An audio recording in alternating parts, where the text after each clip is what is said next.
João capítulo 2, a partir do versículo de número 1.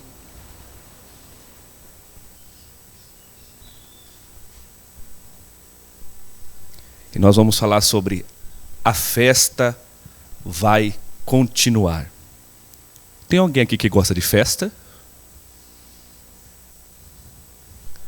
Os testemunhos de Jeová não comemoram, né? Esse aniversário nem nada.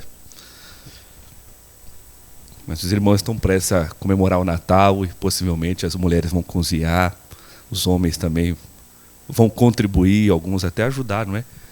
E assim nós vamos ver uma festa aqui, que a partir do versículo de número 1, o texto sagrado vai dizer assim: 3 dias depois, houve um casamento em Caná da Galileia, e a mãe de Jesus estava ali. Jesus e seus discípulos também foram convidados para o casamento. E tendo acabado o vinho, a mãe de Jesus lhe disse: eles não têm mais vinho. Jesus lhes respondeu: mulher, que tenho eu contigo? A minha hora ainda não chegou. Então sua mãe disse aos atendentes: fazei tudo o que ele vos disser. Perto dali havia 6 talhas de pedra, usadas para as purificações dos judeus, e em cada uma cabiam entre 80 a 120 litros. Versículo 7. Jesus lhes ordenou: enchei de água as talhas, e eles as encheram completamente. Então lhes disse: tirai agora um pouco e levai ao responsável pela festa. E eles assim fizeram. Quando o responsável pela festa provou a água transformada em vinho, não sabendo de onde viera, embora o soubessem os atendentes que haviam tirado a água, chamou o noivo. No versículo 10 vai dizer: e ele lhe disse: todos servem primeiro o vinho bom, e quando os convidados já beberam bastante, servem o inferior. Mas tu guardaste até agora o melhor vinho. Versículo 11. Esse sinal em Caná da Galileia foi o primeiro que Jesus fez. Ele manifestou a sua glória e os seus discípulos creram nele. Vamos orar? Senhor, nós queremos te agradecer por essa manhã, por essa oportunidade, pela tua palavra. Esse é teu povo, ó Senhor. Glorifica teu nome, edifica a tua igreja e manifesta o teu propósito para esse dia que se chama hoje, pois nós oramos no nome bendito de Jesus Cristo. Amém. Graças a Deus. Que bênção, meu irmão, minha irmã. Estamos aqui diante do evangelho belíssimo. Você que possivelmente, assim como eu, já teve o privilégio de o ler, percebe que o Espírito Santo vai guiar o nosso irmão João na direção da revelação de Jesus Cristo como o homem divino. De fato, Jesus Cristo é Deus encarnado. E aí, quando nós olhamos o capítulo de número 2, vai mostrar que depois de 3 dias daquele encontro que Jesus teve com Natanael, de revelações importantíssimas, agora tem um casamento em Caná da Galileia. Lá está Maria, mãe de Jesus, e Jesus, juntamente com os seus discípulos, também foram convidados. E num dado instante, então, dessa festa, Maria percebe: acabou o vinho. Ela então vai comunicar ao seu filho, Jesus, acerca desse término. Ela tem uma expectativa. Ela crê que Jesus pode fazer algo, possivelmente material, pois até aqui Jesus não havia se revelado como Deus encarnado, como Deus homem. Jesus então diz que não é chegada a hora, daqui em diante Jesus caminhará, não mais dirigido pelas instruções de Maria, mas sim dirigido pela instrução de Deus Pai. Ela então aquieta o seu coração, diz para os serventes estarem atentos a tudo aquilo que Jesus vai fazer. Curiosamente, ela entende. Jesus vai dizer algo. Ele vai ordenar algo. As coisas não continuarão como estão. E aí, Jesus vai dar um novo significado para aquelas talhas de pedra, aonde era cumprido o ritual da purificação. Para esse instante é importante a lavagem, principalmente das mãos. E é nessa obediência de encher novamente que o milagre vai acontecer. É enchido de água as talhas, e ao ser levado pelos serventes ao mestre-sala, aquele que é o responsável de organizar a entrada e a saída dos alimentos neste casamento, as coisas serão transformadas, mudadas, modificadas. Embora esse mestre-sala ele não sabe como aconteceu, mas mais uma vez eu quero ressaltar, os serventes sabem.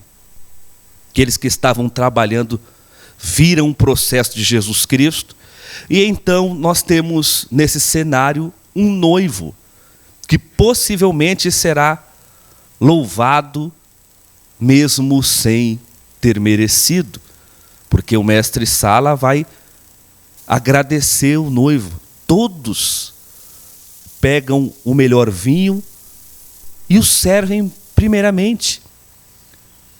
E só depois que os convidados estão alegres, é que é distribuído de qualidade inferior.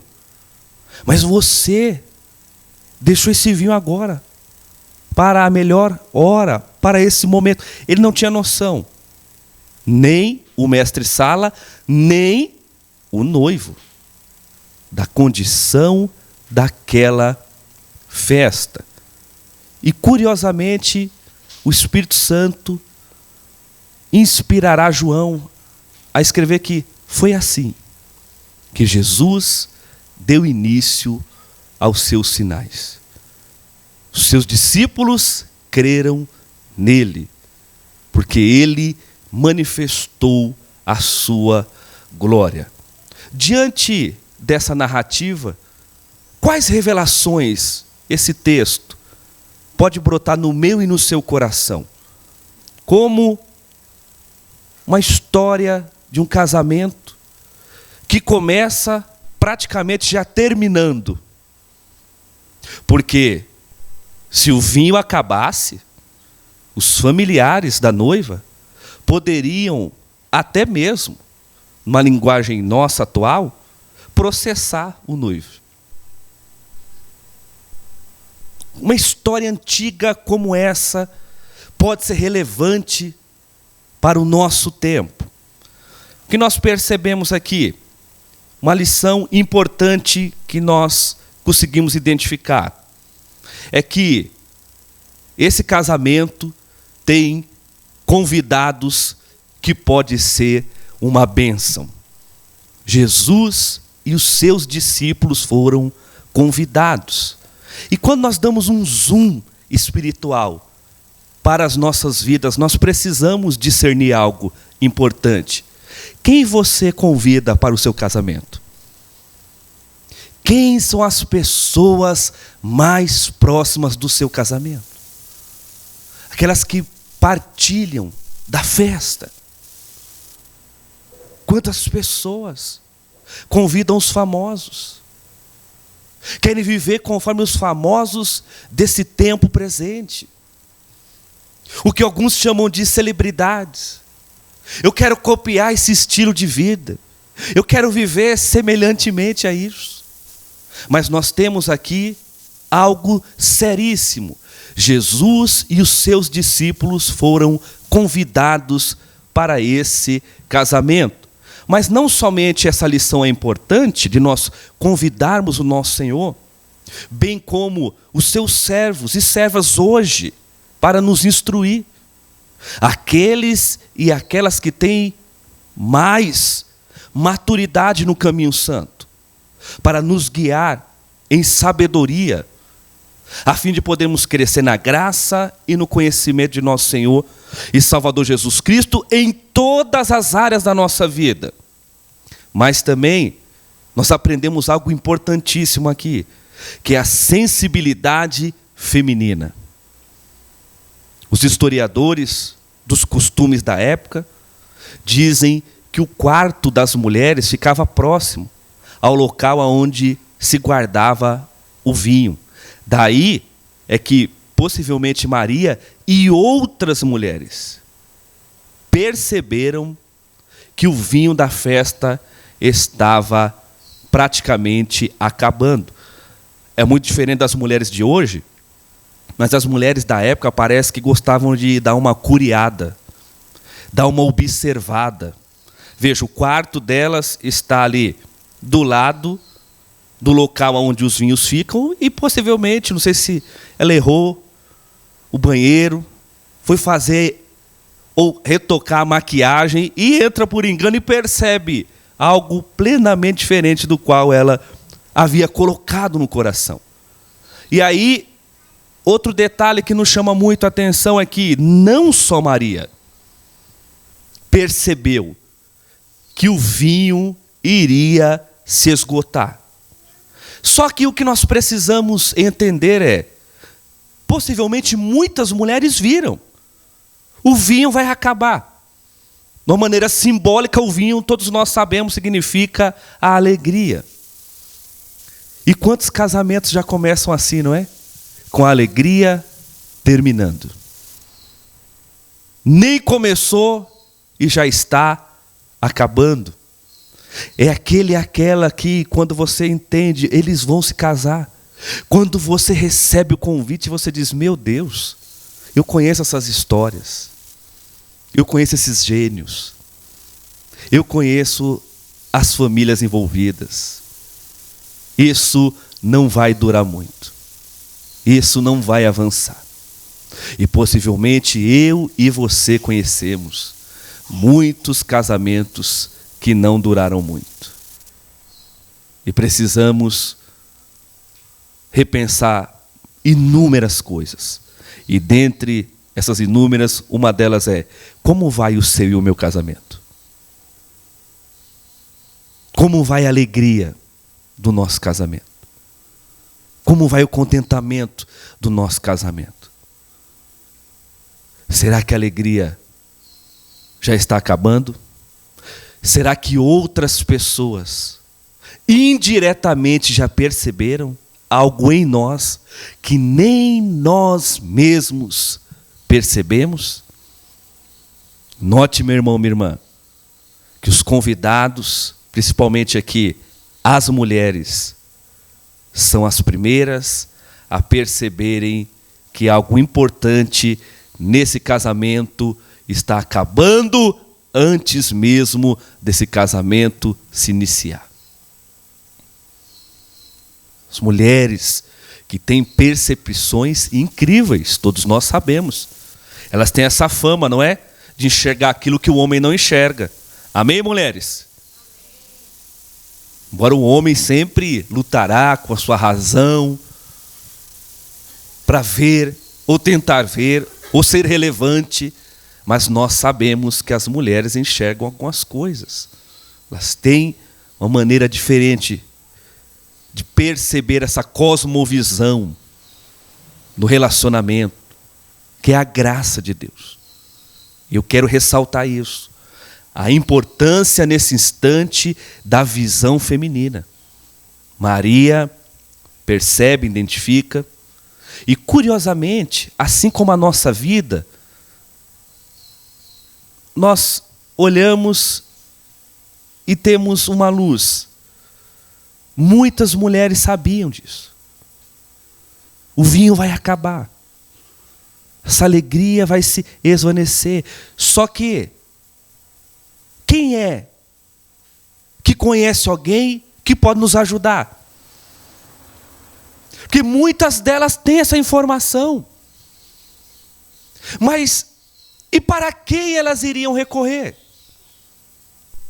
Para quem elas iriam comunicar? De modo que tal comunicação pudesse resultar na resolução do problema. Mas nesse instante, só Maria conhece um que pode resolver essa questão. Quantas pessoas sabem das coisas ruins do meu e do seu relacionamento? Quantas pessoas sabem que falta muita coisa ligado à alegria no meu e no seu casamento? Mas pouquíssimas sabem para quem vai levar isso a fim de que seja resolvido. Maria identifica o problema, mas ela sabe levar para alguém que pode resolver. E esse alguém é Jesus Cristo. Quantas pessoas sabem da nossa vida, não é? Mas não são a maioria que consegue levar para aquele que pode transformar. E isso é lindo. Mas agora nós chegamos no entrave. Porque possivelmente José já morreu. A Escritura não vai mencionar o pai de Jesus. E possivelmente Jesus, ele é o responsável por essa família. Ele é o primogênito. Faz parte, conforme esse contexto. E aí Maria então vai comunicar Jesus acerca disso. Acabou o vinho. Só que nesse exato momento, é um instante onde Jesus vai ser agora guiado pelo plano divino, por aquilo que o Pai eterno o designou. E aí Maria perceberá, assim como eu e você percebemos, que a hora do homem não é a hora de Deus.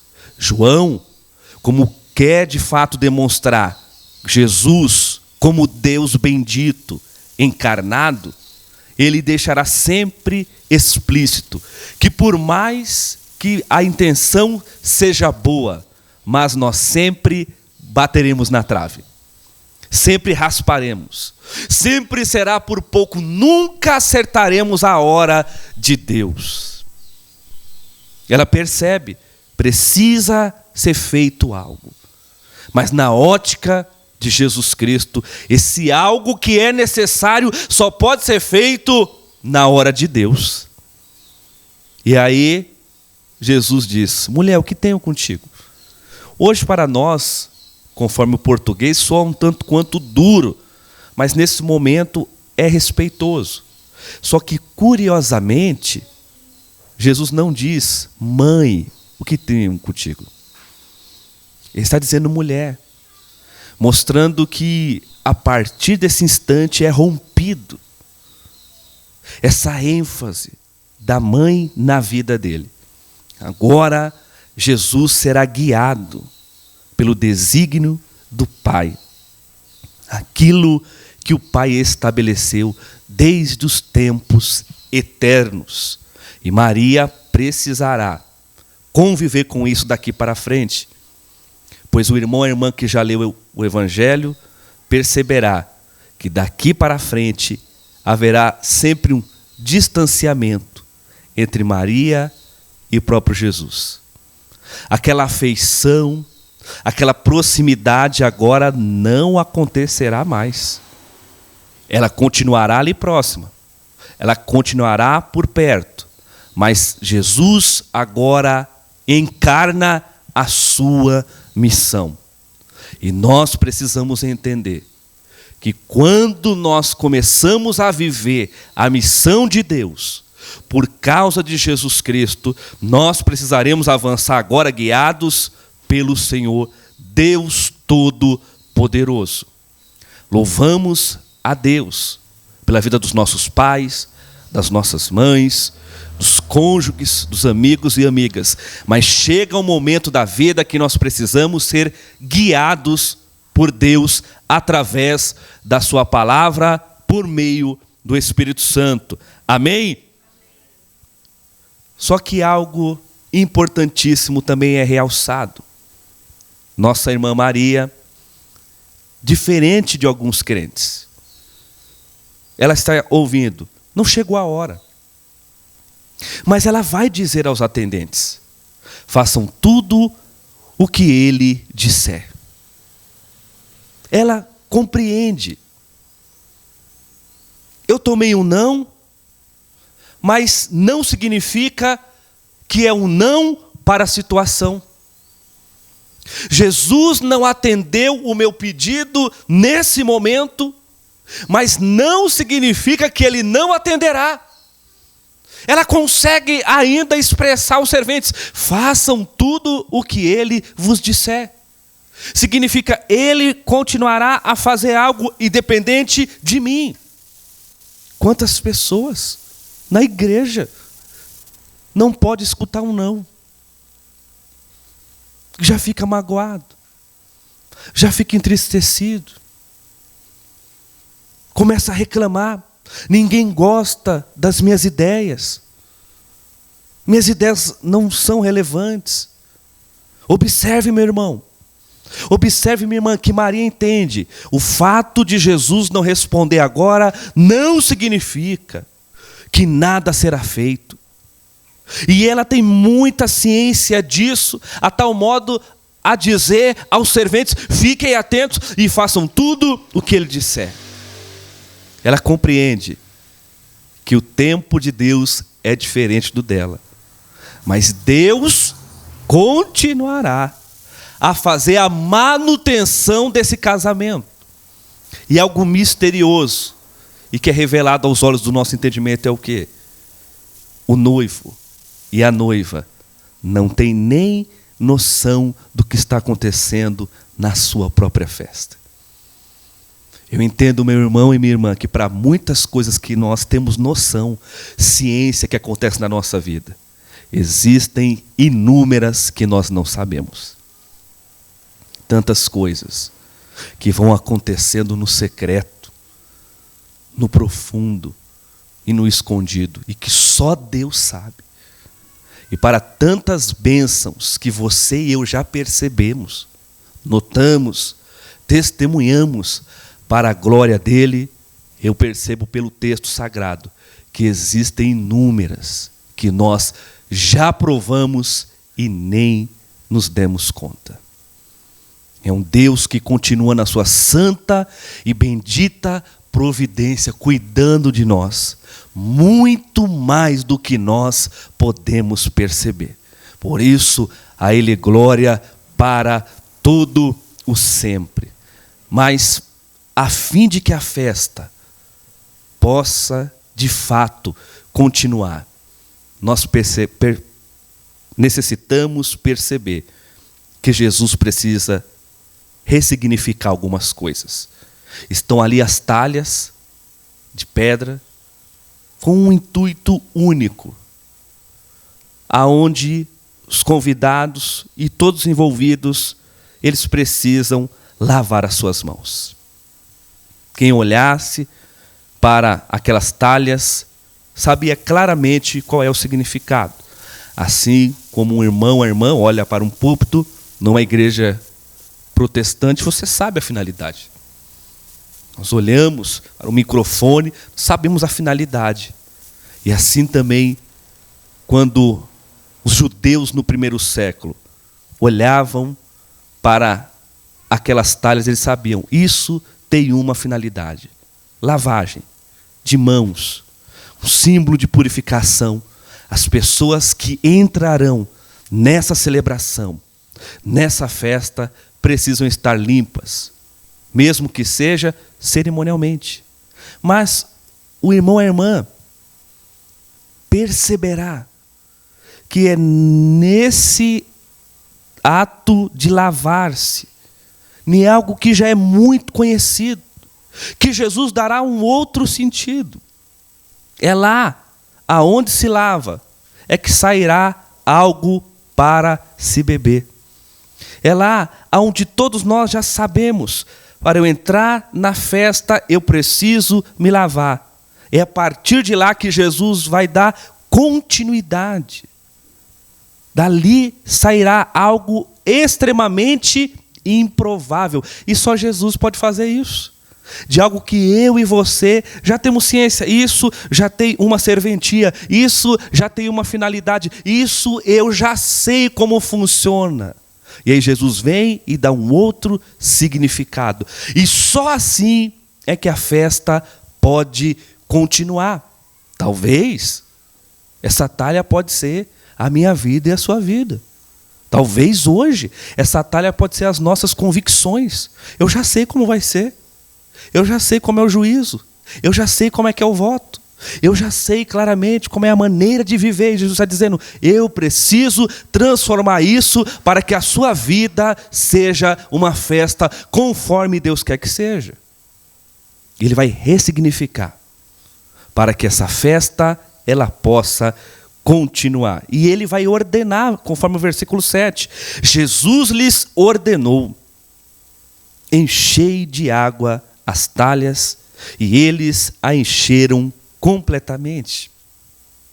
Depois então, Ele vai dizer no versículo 8, então lhes disse, tirai agora um pouco e levai ao responsável pela festa, e eles assim fizeram. Algo que para mim é muito belo nessa narrativa é que os serventes, nessa obediência, eles foram, tiraram água, depositaram novamente, agora levam ao responsável, que é o mestre-sala, diferente do mestre-sala que nós conhecemos na nossa cultura brasileira. Os serventes, os servos, eles estão experimentando, vendo como as coisas estão acontecendo. O mestre-sala, que era o responsável pela festa, repito, ele não está vendo como a transformação ocorreu.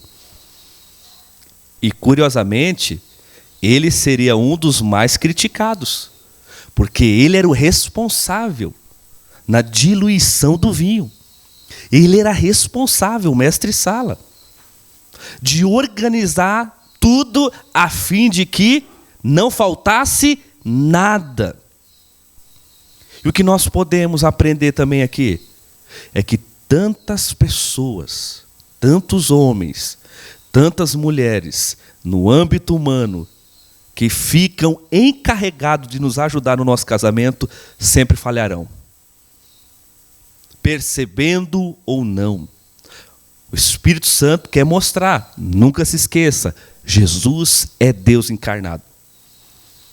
Mostrando que Ele, Jesus, nunca falhará conosco.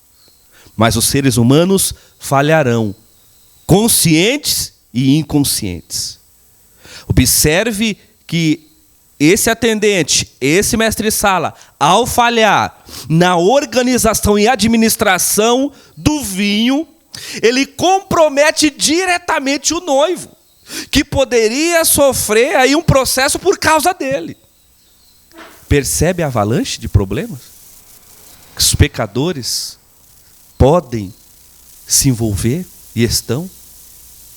E por isso que muitas vezes quando nós vamos olhar para um relacionamento, para um casamento, e a gente começa a perceber a coisa está muito grave. Porque a maioria de nós só percebemos quando as coisas já estão complicadíssimas. Para aquilo que nós vemos, existe muitas coisas que nós não vemos.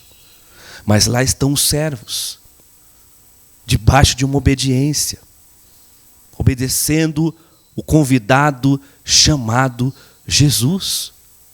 E é nessa obediência que vai acontecendo transformação. É nessa obediência que a festa vai continuar.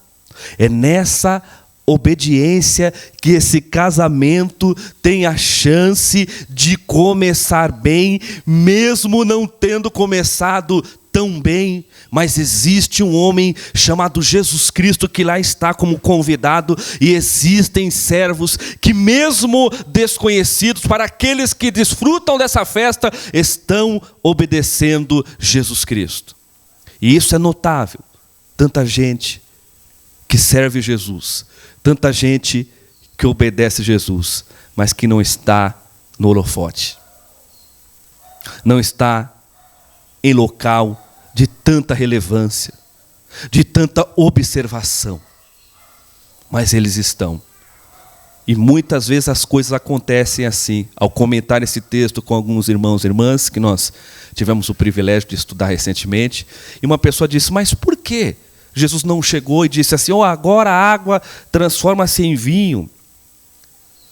Que em algum momento acontece, ele ordena e assim tem que ser feito. Mas parece que o Espírito Santo está nos levando a uma compreensão. Jesus sabe quem ele é. Ele sabe para o que ele veio. E quem sabe quem é em Deus, e sabe para o que veio em Deus, não precisa se amostrar. Não precisa ser eufórico. Não precisa ser meteórico. As coisas vão acontecendo na obediência. E é na obediência que nós temos a plena convicção de que a festa ela vai continuar. O mestre Sala prova o vinho. O texto vai dizer, ele não sabe de onde veio, se bem que os serventes sabiam. E aí então agora o noivo será elogiado. Esse mestre Sala, que possivelmente já administrou muitas festas, disse, meu Deus, eu nunca vi uma estratégia como essa.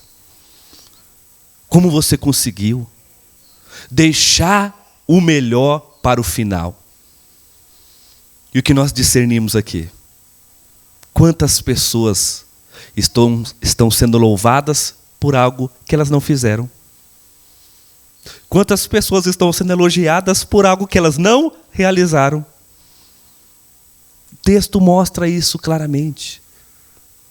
E nós, de teologia reformadas, entendemos isso como o quê? Graça comum. Foi Jesus que fez.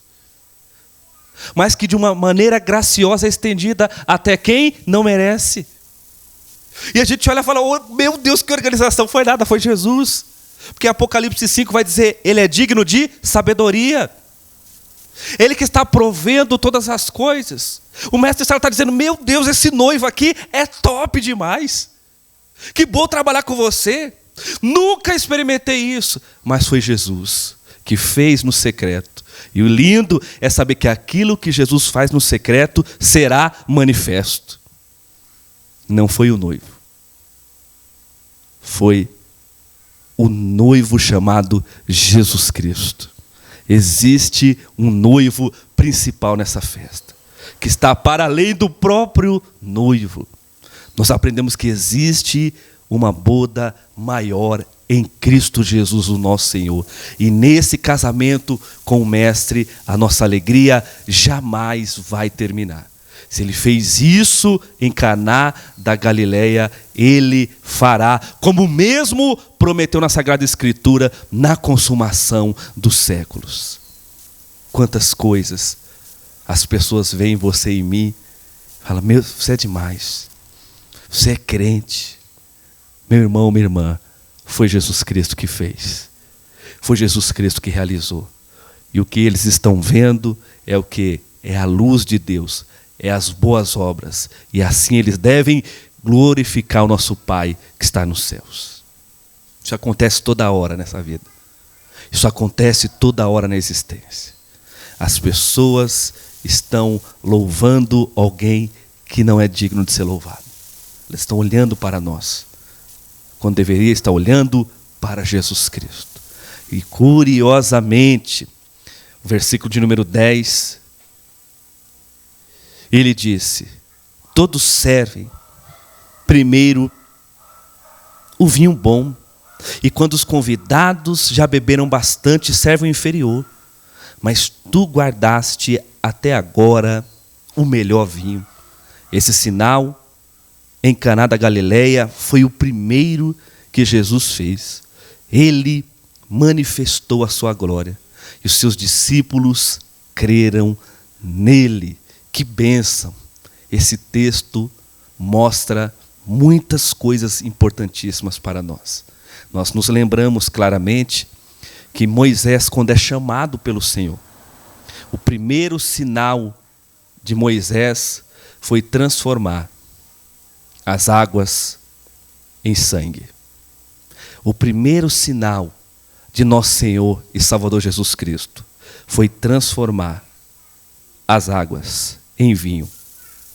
E eu fico a pensar, qual foi o primeiro sinal, meu e teu, quando nós encarnamos o Evangelho?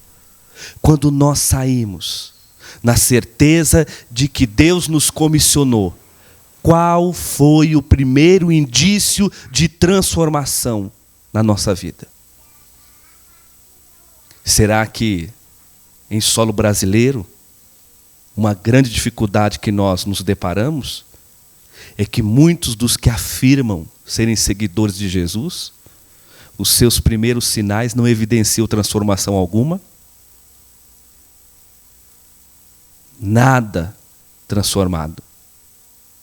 Nada de sobrenatural. Se o primeiro sinal de Moisés é transformar as águas em sangue, e o autor quer que você pense nisso, porque desde o capítulo 1 de João, ele está mostrando que no princípio era o Verbo estava com Deus e o Verbo era Deus. Ele quer que você pense no Gênesis. Ele quer que você pense em Êxodo. Ele quer que você e eu pensemos em toda a revelação bíblica e vejamos Cristo, como Ele vai se manifestando. Ele é esse mesmo Deus que deu sentido à história, que supervisioniza a história, que mantém a história e que se manifestou de uma maneira graciosa aqui. E é assim. Ele manifesta a sua glória. E quando Jesus manifesta a sua glória, o que se espera dos seus discípulos? O texto responde: os seus discípulos creram nele. Você é um discípulo de Jesus Cristo? Você está disposto a crer no seu Senhor? Nós percebemos na mídia constantemente, né? O homem dos milagres. E não que nós não temos que mostrar aquilo que Deus faz. O que nós não podemos mostrar somos nós mesmos. Mas existe tanta ênfase, o homem que está em jejum 12 horas. Ouvimos e vemos toque de trombeta constante. Mas observe que esse milagre é feito de uma maneira um tanto quanto camuflada. E quem percebe esse milagre são só os que estão próximos de Jesus e os serventes. Eles estão ali. Quantas pessoas estão em festas que já começou o processo para que essa festa acabe e eles nem perceberam? Porque eu disse inicialmente, e assim concluo, a festa vai continuar. Porque Deus, quando cria o homem e a mulher, a vida era para ser uma vida de festa, de contemplação, de devoção, de experimentação do homem para com Deus. Foi isso que Deus projetou. Mas nós sabemos a dificuldade que nós incorremos em Adão e Eva. E essa festa, então, ela começa a acabar. Antes mesmo de começar. Mas quando vem Jesus Cristo, Ele é aquele que restaura essa festa. E só nele nós temos a revelação bíblica de que a festa, que é a nossa vida, vai continuar. Por causa da obra que Ele faz. Porque Deus, Pai, convidou Jesus Cristo para a nossa vida. E Ele, como é o Filho obediente, veio e faz por nós aquilo que nós nem percebemos plenamente. Que nós nem conseguimos entender claramente. Ele vai fazendo aquilo que só Deus pode fazer. E à medida que Ele faz, nós cremos. E à medida que Ele faz, nós temos vida e vida em abundância. E à medida que Ele faz, a sua glória é manifesta. E à medida que Ele faz, nós cremos. E porque cremos, assim falamos. A Ele seja a glória para todos sempre. Convide Jesus Cristo para a sua vida, meu irmão. Convide Jesus Cristo para a sua vida, minha irmã. Convide os discípulos dele para todos os momentos, a fim de que o Senhor continue a manifestar a sua obra, manifestar o seu reino, dar manutenção à nossa alegria. Ele é o nosso Senhor. Amém? A festa vai continuar? Você tem vivido a festa que o Pai quer que você viva?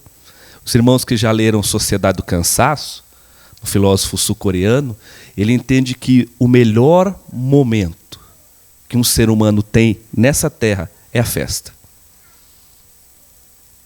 Porque na festa as pessoas não têm pressa de ir embora.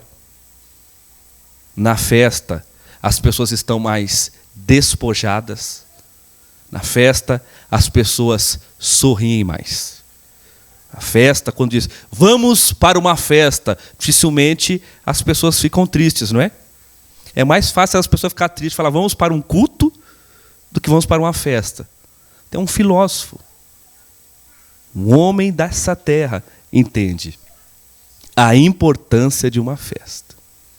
Imagine aquele que ordenou as festas, aquele que inventou as festas, o nosso Deus. Senhor, nós queremos te louvar.